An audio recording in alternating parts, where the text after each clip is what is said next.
आपसे प्रॉमिस है आपको इस चैप्टर का न्यूमेरिकल्स में प्रॉब्लम नहीं होगा। तो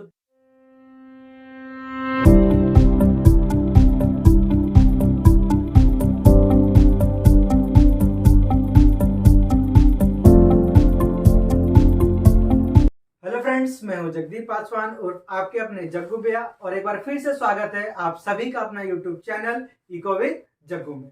होपफुली बच्चों आप सभी लोग बहुत ही ज्यादा अच्छे होंगे, मस्त होंगे, एकदम जबरदस्त होंगे। आई नो काफी टाइम बाद आपके सामने आ रहे हैं, कुछ प्रॉब्लम्स की वजह से हम वीडियोस नहीं ला पा रहे थे, बट आपको टेंशन एकदम भी नहीं लेना है। आपका बोर्ड सामने है, उससे पहले ही हम लोग सारा इंपॉर्टेंट टॉपिक्स, सारा इंपॉर्टेंट क्वेश्चंस डिस्कस कर लेंगे। आज का जो क्लास है, क्लास 12 के बच्चों के लिए बहुत ही ज्यादा इंपॉर्टेंट होने वाला है, क्योंकि आज के इस सेशन में हम लोग एग्रीगेट डिमांड, एग्रीगेट सप्लाई का न्यूमेरिकल्स का जो आप लोग का डर है आज पूरी तरह से दूर कर लेंगे। सभी लोग बोलते हैं कि भैया इस चैप्टर से रिलेटेड जो भी न्यूमेरिकल्स है ना नहीं बन रहे हैं, तो आज के इस क्लास के बाद से आपसे प्रॉमिस है आपको इस चैप्टर का न्यूमेरिकल्स में प्रॉब्लम नहीं होगा। तो देर नहीं करते हुए जल्दी से हम लोग आज का सेशन शुरू करते हैं। तो बच्चों जैसा कि आपको पता है हम कि आज हम लोग न्यूमेरिकल्स डिस्कस करेंगे। तो किसी भी सब्जेक्ट में अगर आप न्यूमेरिकल्स बनाते हो तो सबसे इंपॉर्टेंट हो जाता है कि आपको उसका फॉर्मूला अच्छे से समझ में आना चाहिए, अच्छे से याद रहना चाहिए। अगर आपको फॉर्मूला ही नहीं समझ में आया है तो न्यूमेरिकल्स बनाने का फिर कोई मतलब नहीं रह जाता है। तो आज का जो क्लास है इसमें हम लोग सिर्फ फॉर्मूला डिस्कस करेंगे, समझेंगे सारे फॉर्मूले को इस तरह से कि आप इससे रिलेटेड सारा क्वेश्चन डिस्कस कर पाओ। तो आपको यानी आज के इस क्लास में करना क्या है, जो भी फॉर्मूला हम बताएंगे आपको उसको अच्छे से समझना है और देखना है कि कहां पे आपको गड़बड़ी हो रही थी और अब नहीं हो रही। ठीक है, ध्यान दीजिएगा जरा। तो जो सबसे पहला और सबसे बेसिक फॉर्मूला है वो आपको याद रखना, वो है y equals to C plus S. Maximum बच्चे 90% बच्चे गलती क्या करते हैं, आपको फॉर्मूला तो याद है, अब ये फॉर्मूला शॉर्ट फॉर्म में लिखा हुआ है, अब इस फॉर्मूला का फुल फॉर्म क्या है वो आपको पता नहीं रहता है। जैसे कि यहां पे y का मतलब क्या हो गया, इनकम, सी का मतलब क्या हो गया, कंजप्शन, और एस का मतलब क्या हो गया, सेविंग। अब एग्जाम में नहीं दिया रहेगा कि y इज इक्वल टू इतना, सी इज इक्वल टू इतना और एस इक्वल टू इतना, वहां पे दिया रहेगा इनकम इतना है, कंजप्शन इतना है और सेविंग इतना। अब जिसको पता ही नहीं है कि इनकम को y से, कंजप्शन को c से और सेविंग को s से डिनोट करते हैं, तो बच्चा वहीं पे फंस जाएगा। तो सबसे पहले आपको क्या करना, आप जो भी फॉर्मूला याद कर रहे हो, ठीक है, तो ये शॉर्ट फॉर्म है, आपको इसका पूरा नाम पता रहना चाहिए। तो याद रखेंगे, ये देखिए बेसिक सा चीज है। अगर मान लीजिए आपको घर पे पॉकेट मनी मिलता है 1000 रुपया, तो ये आपका मान लीजिए इनकम होगी एक तरह से। ठीक है, अब आप मार्केट गए, आपने क्या किया, खर्च कर दिया 800 रुपये। ठीक है, हम लोग इनकम को क्या करते हैं, या तो खर्च कर देते हैं, या तो कंज्यूम कर देते हैं, या तो फिर सेव कर लेते हैं। जाहिर सी बात है, जब 1000 में से आपने खर्च किया है 800, तो बचा कितना होगा, 200।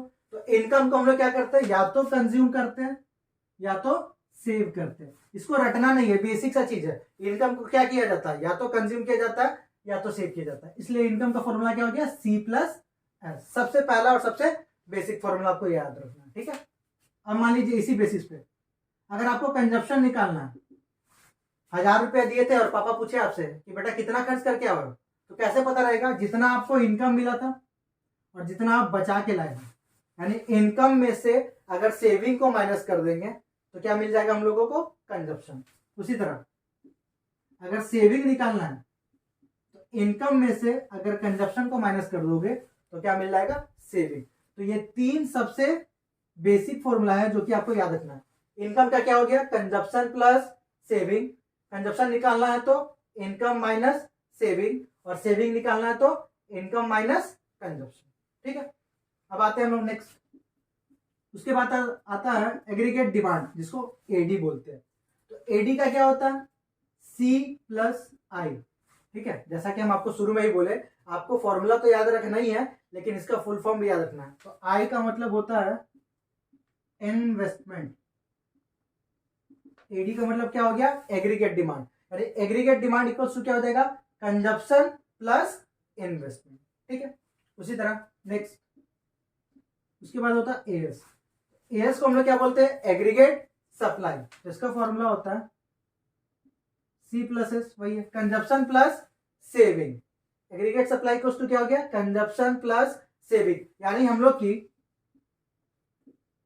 एग्रीगेट सप्लाई को इनकम लिख सकते हैं क्या, कैसा लिख सकते हैं, क्योंकि अभी जस्ट हम लोग पढ़े हैं कि y इक्वल्स टू क्या होता है, c प्लस एस। तो हम लोग c प्लस एस नहीं लिख के डायरेक्टली क्या लिख देंगे, aggregate supply equals to income. यानी आपके अगर क्वेश्चन पेपर में इनकम का वैल्यू दिया रहेगा तो आपको एग्रीगेट सप्लाई ऐसे नहीं निकालना है, आप डायरेक्ट क्या करोगे, एस इक्वल्स टू वाई। तो जो y का वैल्यू होगा वही आपका एग्रीगेट सप्लाई का वैल्यू हो जाएगा।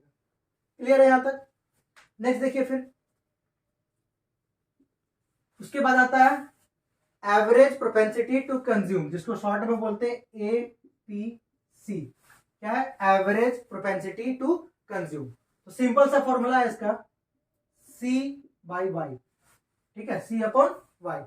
यानी ये क्या होता है, कंजप्शन और इनकम का रेशियो होता है। कंजप्शन और इनकम का रेशियो होता है, क्या होता है, एपीसी। तो एपीसी अगर निकालने आएगा तो क्या हो जाएगा, सी बाई वाई। ठीक है, उसके बाद ध्यान दीजिएगा, फिर एक और होता है एमपीसी। एम का मतलब होता है marginal, P for propensity, C for consume. यानी कैसे पढ़ेंगे, मार्जिनल प्रोपेंसिटी टू कंज्यूम। याद रखिएगा, जहां भी आपको मार्जिनल वर्ड दिखे इसको डिनोट करते हैं ट्रायंगल साइन से, जिसको बोलते हैं डेल्टा। क्या बोलते हैं, डेल्टा। सिंपल है, देखो एकदम आसान से। एपीसी था तो क्या था, सी बाई वाई। ठीक है, अब क्या आ गया, मार्जिनल। अभी जस्ट क्या बताया कि जब भी मार्जिनल दिखेगा लगा देना ट्रायंगल, यानी कि डेल्टा। यानी फॉर्मूला क्या हो जाएगा, डेल्टा सी बाई डेल्टा। इतना इजी है। ठीक है, उसके बाद आता है एपीएस। एकदम रटना नहीं है आपको, आप बस एपीसी और एमपीसी समझ लो, आपको एपीएस और एमपीएस ऑटोमेटिकली हो जाएगा। कैसे, एपीसी था तो सी बाई वाई, एपीएस आ गया तो एस बाई वाई। उसी तरह एमपीएस, एमपीसी था तो delta C by delta Y, MPS आ गया तो डेल्टा एस बाई डेल्टा। ठीक है यहां तक। उसके बाद ध्यान रखिएगा, एक और फॉर्मूला होता है एपीसी का। अगर मान लेते एपीएस दिया रहेगा तब एपीसी का फॉर्मूला हो जाएगा 1 माइनस एपीएस। एपीसी का फॉर्मूला क्या हो जाएगा, 1 माइनस एपीएस। ये कैसे होता है इसको भी देख लीजिए आप लोग। एपीसी प्लस एपीएस का रिलेशन ये होता है कि जब भी दोनों को ऐड करेंगे तो वैल्यू हमेशा 1 आएगा। एपीसी प्लस एपीएस का वैल्यू कितना आएगा, 1 आएगा। ना तो 1 से कम आएगा ना तो 1 से ज्यादा आएगा। याद रखेंगे, जब भी दोनों को जोड़ेंगे, ये दोनों बोलता है कि अगर हम लोग साथ साथ हैं, हम साथ साथ हैं तो एक है। एपीसी और एपीएस का क्या नारा है कि हम साथ साथ हैं तो एक है। यानी जब भी दोनों को ऐड करेंगे तो वैल्यू हमेशा कितना आएगा, 1। ऑब्जेक्टिव में आ जाए कि APC plus APS less than 1, ठीक है, greater than 1, equals to 0, equals to 1। तो कहां पे आप टिक करना है, इक्वल्स टू 1। तो देखो इसको एक्सपेंड करते हैं। एपीसी का क्या होता है, सी अपॉन वाई, एपीएस का एस अपॉन वाई। अब यहाँ नीचे वाई का एलसीएम हो गया। अभी जस्ट पढ़े C plus S equals to क्या होता है, वाई। इसको काटे तो कितना आया, 1 ही आया ना। इसलिए एपीसी और एपीएस को ऐड करेंगे तो कितना आ जाएगा, 1। अब इसी के बेसिस पे अगर आपको एपीसी निकालना है तो 1 में से एपीएस माइनस कर दो। उसी तरह अगर एपीएस निकालना है तो 1 में से एपीसी माइनस कर दो। क्लियर है यहां तक, ठीक है। सेम रिलेशन एमपीसी और एमपीएस का भी, ये दोनों भी बोलता है कि हम लोग अगर जोड़ोगे तो हम एक साथ हैं। तो कैसे है भाई, देखो एमपीसी का क्या हो गया, delta C upon delta Y, MPS का delta S upon delta Y. जब c plus S equals to Y है तो delta C plus delta S equals to क्या हो जाएगा, डेल्टा वाई। तो इसको भी कैंसिल आउट करेंगे तो कितना आएगा, 1 ही आएगा। तो इसलिए एमपीसी और एमपीएस को जोड़ेंगे तो कितना हो जाएगा, 1। तो उसी तरह जब एमपीएस दिया रहेगा तो एमपीसी कैसे निकालेंगे, 1 माइनस एमपीएस। और अगर एमपीसी दिया हुआ है तो एमपीसी एमपीएस कैसे निकलेगा, 1 माइनस एमपीसी। यानी एपीसी का दो फॉर्मूला, एक तो हो गया सी बाई वाई और एक हो गया 1 माइनस एपीएस। एमपीसी का भी दो formula, delta C by delta Y और 1 माइनस एमपीएस। उसी तरह एपीएस का दो फॉर्मूला, एस बाई वाई और 1 माइनस एपीसी। और एमपीएस का भी दो formula, delta S by delta Y और 1 माइनस एमपीसी। क्लियर है क्या यहाँ तक? तो अभी तक जितना भी आपको फॉर्मूला बताया होपफुली आपको समझ में आ गया होगा। अब हम लोग थोड़ा चलते हैं कंजप्शन का अलजेब्रिक फॉर्मूला पे।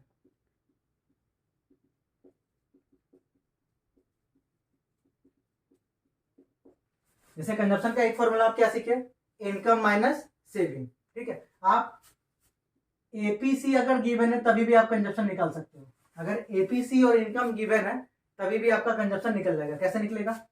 आपको अगर कंजप्शन निकालना है तो एपीसी इंटू वाई क्या मिल जाएगा, कंजप्शन।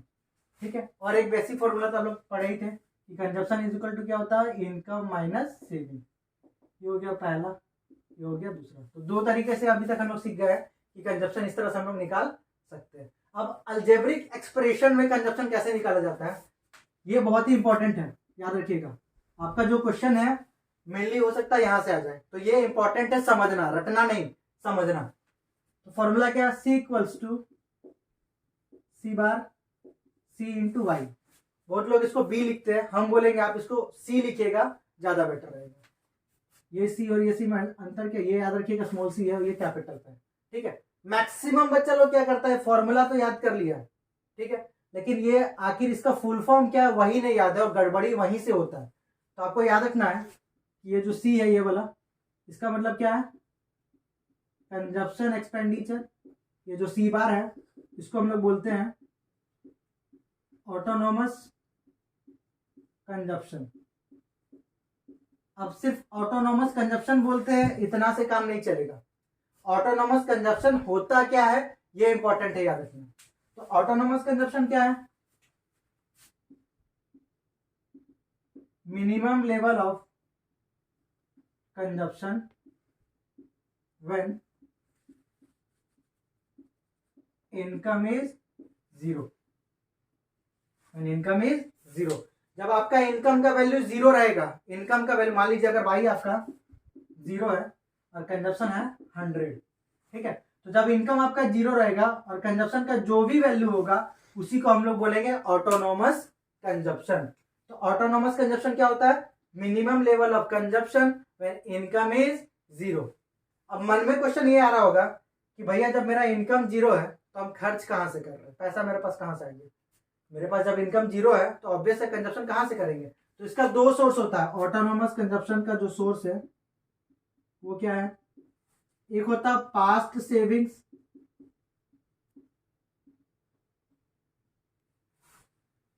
ठीक है। अब भाई मुन्ना भैया को पता था कि अगले मंथ हो सकता है कि पैसा ना मिले और मुन्नी का डिमांड था कि अगले मंथ भाई हमको खाना है गुपचुप, ठीक है। तो मुन्ना भैया क्या किए, इसी मंथ में जो उनको पॉकेट मनी मिला था उसमें से वो पैसा सेव कर लिए। तो जो आप पास्ट में सेव करके रखे हो उसी को नेक्स्ट टाइम क्या करेंगे, यूज करेंगे। तो फॉर एग्जांपल के लिए मान लीजिए अगर आप 100 रुपए खर्च कर रहे हैं तो ये 100 रुपए कहां से आया, ये पिछला मंथ का आपका सेविंग होगा। यानी इनकम जीरो हो सकता है बट कंजप्शन कभी भी जीरो नहीं होता है। तो पहला सोर्स हो गया पास्ट सेविंग, दूसरा होता है बोरोइंग्स, ध्यान रखेंगे। अब मुन्ना भैया के पास पैसा नहीं था तो सर्किट को बोले कि सर्किट यार पैसा देना, मुन्नी को ले जाना घुमाने को। तो बोला अरे भैया ठीक है हम है ना, टेंशन नहीं। तो उससे क्या कर लिए, बोरो कर लिए। यानी ऑटोनोमस कंजप्शन का दो सोर्स हो सकता है, पास्ट सेविंग्स या फिर बोरोइंग्स, ध्यान रखेंगे। ऑटोनोमस कंजप्शन क्या होता है ये इंपॉर्टेंट है, याद रखना, minimum level of consumption when income is zero, ठीक है। अब ये क्या है, स्मॉल सी है, इसको क्या बोलते हैं हम लोग, एमपीसी। और एमपीसी कैसे निकालते हैं ये चीज आपको पता है, और वाई का मतलब आपको मालूम है, सेम है, वाई इक्वल्स टू इनकम। यानी अगर इसको पढ़ना हो तो कैसे पढ़ेंगे, consumption expenditure equals to autonomous consumption plus MPC into Y. Clear है यहां तक? अब देखिए आपको अगर ये समझ में आ गया ना तो सेविंग का अलजेब्रिक वाला भी हो जाएगा। देखो कैसे, सबसे पहले तो अगर सेविंग निकालना तो क्या कर सकते हैं, इनकम माइनस कंजप्शन या फिर एपीएस इंटू वाई। जब एपीसी इंटू वाई करते हैं तो सी निकलता है, एपीएस इंटू वाई करेंगे तो सेविंग निकलेगा। तो ये दो बेसिक फॉर्मूला। अलजेब्रिक एक्सप्रेशन में कैसे करेंगे, एस इक्वल्स टू होता है minus S bar small S into Y. फिर से रिपीट करेंगे, कि आपको ये फॉर्मूला के साथ साथ इसका फुल फॉर्म भी याद रखना जरूरी है। तो सेविंग का मतलब क्या हो गया, एस का मतलब क्या हो गया सेविंग, एस बार क्या हो गया ऑटोनोमस सेविंग। इसका भी डेफिनेशन सेम है, जो ऑटोनोमस कंजप्शन का था वही ऑटोनोमस सेविंग का भी है। क्या है, minimum level of saving when y equals to 0। जब y 0 रहेगा तो सेविंग का जो भी वैल्यू है वो क्या हो जाएगा ऑटोनोमस सेविंग। तो ऑटोनोमस कंजप्शन में और ऑटोनोमस सेविंग में बस एक ही डिफरेंस है, याद रखिएगा। ऑटोनोमस कंजप्शन का जो वैल्यू है, फॉर एग्जांपल के लिए मान लीजिए अगर ऑटोनोमस कंजप्शन 200 है तो ऑटोनोमस सेविंग भी 200 होगा, ठीक है। दोनों का वैल्यू चेंज नहीं होगा। डिफरेंस क्या है कि ऑटोनोमस कंजप्शन होगा प्लस में और ऑटोनोमस सेविंग होगा माइनस में। यानी आपके क्वेश्चन में अगर ऑटोनोमस कंजप्शन गिवन है, मान लीजिए इसको दे दिया है 150, तो ऑटोनोमस सेविंग कितना हो जाएगा -150। क्लियर है तक।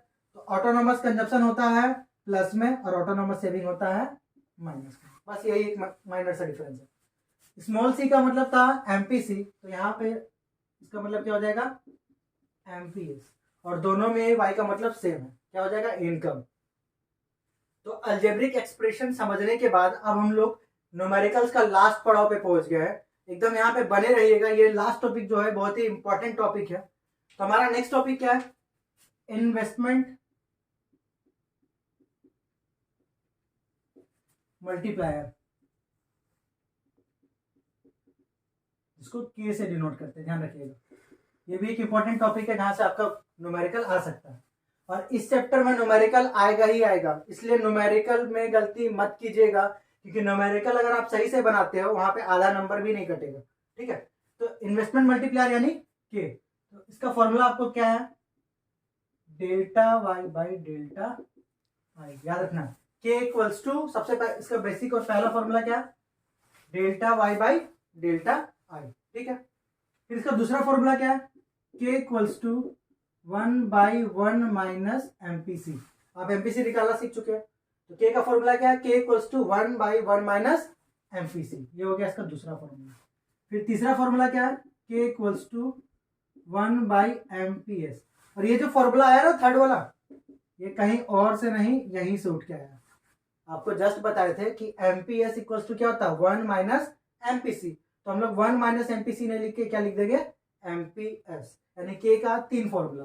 अगर डेल्टा वाई, डेल्टा मतलब change, change in income upon change in investment, ठीक है। फिर क्या होता है 1/1 माइनस एमपीसी, यहाँ बहुत लोग गलत करते हैं, 1/1 माइनस एमपीएस कर देंगे, गलत हो जाएगा, ठीक है। और तीसरा क्या है 1/एमपीएस, ठीक है। यहाँ तक होपफुली बच्चों आप लोगों को आज का सेशन बहुत ही ज्यादा मजेदार लगा होगा, और सारा न्यूमेरिकल से रिलेटेड जो भी फॉर्मूलाज है उसका कॉन्सेप्ट क्लियर हो गया होगा। अगर कोई भी डाउट है तो आप कमेंट कर सकते हैं। अगर वीडियो अच्छा लगा है तो वीडियो को लाइक करें, अपने दोस्तों में ज्यादा से ज्यादा शेयर करें। मिलेंगे आपसे अगले वीडियो में, तब तक के लिए take care, keep smiling and जय हिंद।